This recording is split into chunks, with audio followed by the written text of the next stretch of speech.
Good morning, metalheads of the internet, and welcome to a brand new episode of the Metal Meltdown. Today we are talking about the latest studio album from Unearth entitled The Wretched, the Ruinous. I would say of all the bands we've mentioned, Unearth has remained the most consistent, both in terms of the quality of their music and in terms of the actual style. Like, there haven't really been any big dips in quality or colossal deviations in sound across this discography, which now spans over 20 years. And that's pretty impressive, leading some to call Unearth the slayer of metalcore, or at least that's what metalsucks.net called them back in 2014. And honestly, I'd say 8 years later, that statement holds up pretty well, because Unearth are still at it, still doing what they do, and still kicking a pretty respectable amount of ass on the Wretched, the Ruinous. From start to finish, this thing is big, loud, mean, and punchy, delivering everything that one could possibly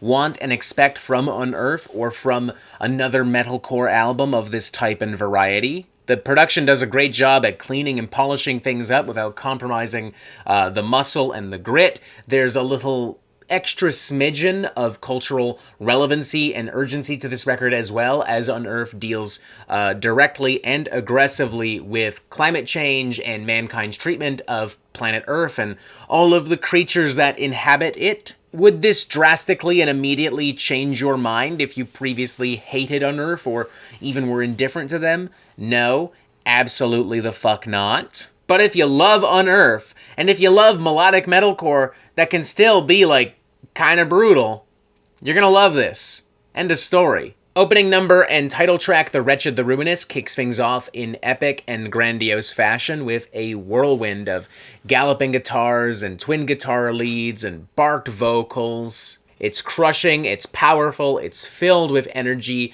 Near the very end of the track, there are some really cool kind of ominous backing vocals introduced. It literally just sounds like the gods butting in for a second to kind of say their piece. It weirdly reminds me of, like, classic material from, like, Amon Amarth, but filtered through, like, late 90s In Flames.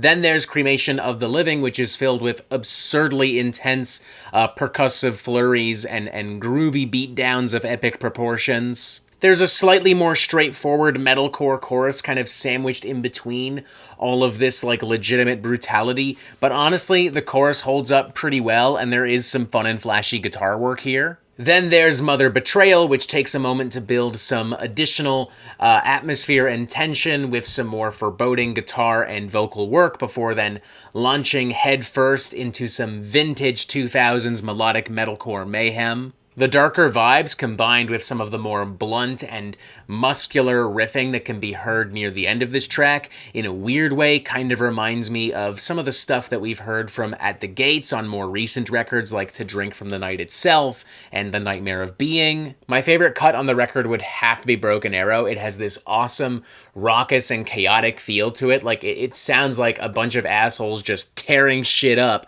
like classic punk style, in a motherfucking basement, just sweating their fucking balls off. And it still has, like, some really dynamic riffs and grooves, you know? Like, it's equal parts early 2000s metalcore, mid-90s hardcore, and, like, just, like, really early melodic death metal, almost in the vein of Heartwork from Carcass. A close runner-up, though, would have to be Dawn of the Militant. I love that super thrashy lead riff, and I love the 90s hardcore energy here. One of the most volatile cuts from start to finish, for sure. The closing number, Theaters of War, is really cool too. I like specifically how the song closes out, and in turn how it closes out the entire album with these really slow-paced, like, punishing breakdowns and, like, this zany, screeching guitar work. Definitely brings this whole thing to a really powerful finish.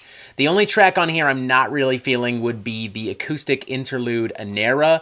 By no means terrible, it's just, like, really, really generic. Like, if you've heard any acoustic interlude on any fucking metal record in the past, like, 20 years, then you've already heard a track that sounds scarily identical to Anera. This little interlude specifically sounds like something that even Trivium would have cut off of one of their very early records. Like, it's fine, but it serves absolutely no purpose or function whatsoever. It doesn't even transition into the succeeding track, Into the Abyss, all that well. Still, though, we're talking about one song out of, like, 11 on the entire record. Obviously, you know, if I got 10 out of 11 on like, my math test back in the day, like, back when I was in fucking school, pretty sure I wouldn't have gotten in trouble.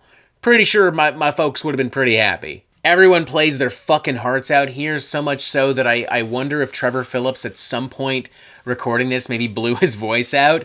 Like, he's sounding really hoarse and dry on some of these cuts. Still selling it though, not knocking him, for the record. Overall feeling a solid 4 out of 5 on this bad boy.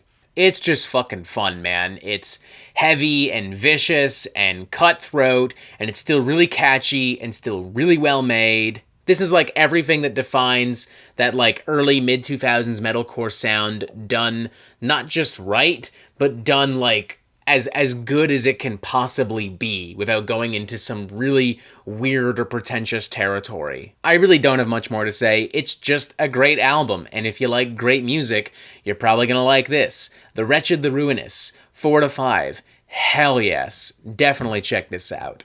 And that is it for the Metal Meltdown. I'm not an expert, nor do I claim to be. So what do you think? Do you like this record? Do you not like this record? And what do you want to hear from me next? And thank you for watching. Make sure you press subscribe right here so you get updates on the Metal Meltdown e-fucking immediately. And as always, you have yourself a fantastic fucking day.